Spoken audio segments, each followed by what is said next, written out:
دايما كنت بسمع عن البيت ده. الناس في المنطقة كلها بتحكي عنه وكل واحد عنده قصة شكل، بس أنا ما كنتش مصدق أي كلمة. يعني إيه بيت مهجور وفي أصوات وحاجات بتتحرك لوحدها؟ كنت شايف إن ده كلام ناس بتحب تخوف بيه نفسها، فقلت ليه ما جربش بنفسي واثبت لهم ان كل الكلام ده غلط. قررت ان ابات في ليلة كاملة واشوف الحقيقة بعيني.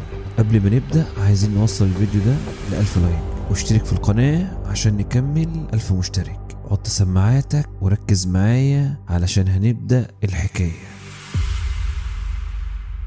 وصلت البيت قبل المغرب بشوية. المكان كان شكله يخوف لوحده، بوابة مصدية وجنينة بقت شبه الغابة، شجرها كان طويل والنجيلة كانت واصلة لحد ركبتي. البيت كان دورين، الشبابيك بتاعته يا اما مكسورة يا اما مقفولة بخشب قديم. دخلت من الباب الرئيسي وكان مفتوح اصلا.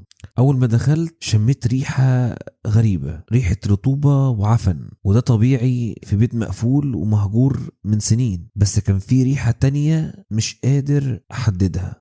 الاغرب من كل ده البيت كان هادي تماما، ولا كان فيه عصافير ولا حشرات ولا اي صوت كائن موجود جوه.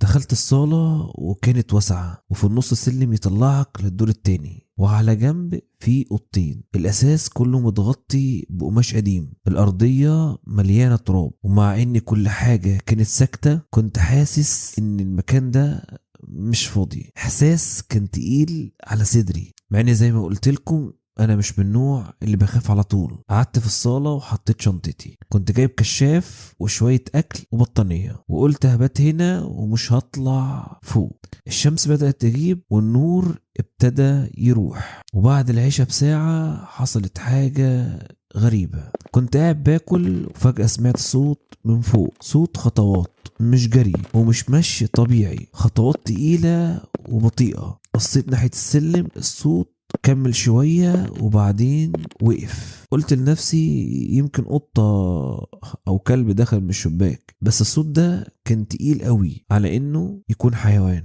بعد ربع ساعة تقريبا الصوت رجع تاني، بس المرة دي كان واضح. الخطوات كانت بتتحرك من مكان لمكان، وبعدين وقف بالظبط فوق السلم، وكأن حد واقف فوق وبيبص لتحت. قلبي بدأ يدق بسرعة. قمت ومسكت الكشاف ووقفت تحت السلم ورفعت النور لفوق، وقلت بصوت عالي شوية: في حد هنا؟ صوتي عمل صدى في البيت كله ومفيش رد. رجعت قعدت تاني، بس جسمي كان مقشعر. الوقت عدى والساعة بقت حوالي 12 بالليل، والغريبة ان الجو كان برد والبطارية مش مدفية. قلت انام شوية وغمض عيني. ما كملتش 5 دقايق وسمعت صوت باب بيفتح. الصوت ده جاي من فوق. قمت بسرعة ومسكت الكشاف وبصيت في الأوض اللي في الدور الأرضي، كلها كانت مقفولة، وتوقعت الصوت جاي من فوق فعلا، وكنت بكدب نفسي. طلعت على السلم خطوة خطوة، وصلت للدور التاني، وكان فيه ممر طويل وأوض على جنب، كل الأبواب مقفولة ما عدا باب واحد في آخر الممر مفتوح شوية، والسواد اللي ورا الباب تقيل ما تشوفش كف ايدك فيه. الهوا فجأة بقى ساقع قوي، كنت شايف بخار طالع من كل نفس بتنفسه. قربت من الباب وفتحته. الأوضة كان فيها سرير قديم ودولاب خشب وشباك مكسور والستارة بتتحرك مع الهوا، وكان في مراية، بس اللي جمدني في مكاني ظل واقف ورايا بالظبط. لفيت بسرعة بس ما كانش في حد. رجعت بصيت في المراية تاني، الظل اختفى. كنت متأكد ان شفت فعلا ظل وان دي ما كانتش تهيؤات. نزلت تاني وقعدت في الصالة وقررت اني منامش واستنى الفجر وامشي.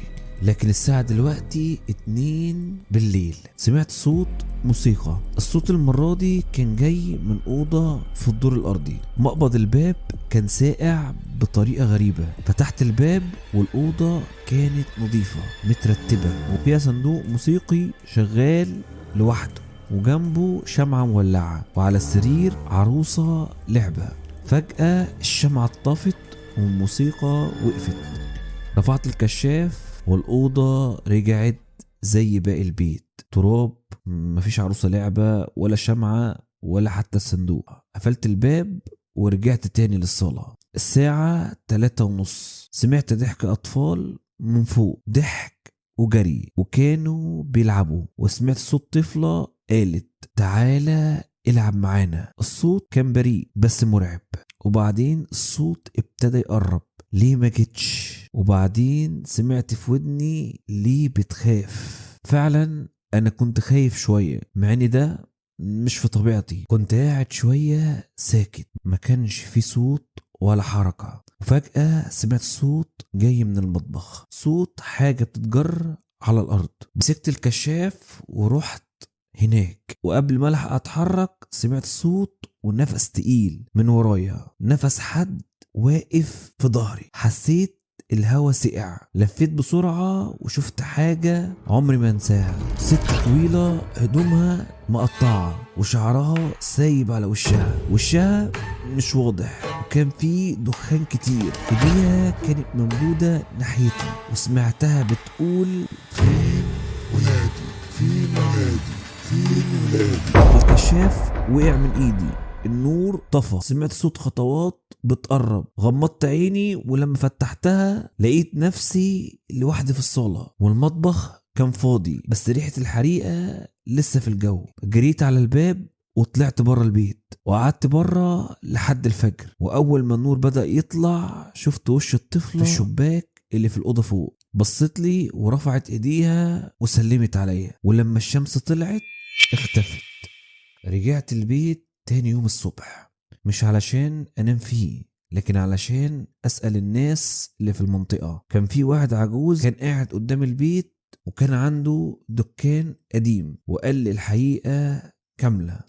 المرة دي كنت بسمع القصة على اقتناع مش تخريف زي ما كنت فاكر. قال ان البيت ده كان ساكن فيه اب وام وبنتين صغيرين. الاب كان عنيف جدا وكان بيحبسهم في الأوضة اللي فوق بالساعات. وفي ليلة شتاء الأب خرج وساب البيبان مقفولين. النار مسكت في البيت كله بسبب شمعة. الأم ماتت وهي بتحاول تفتح الباب.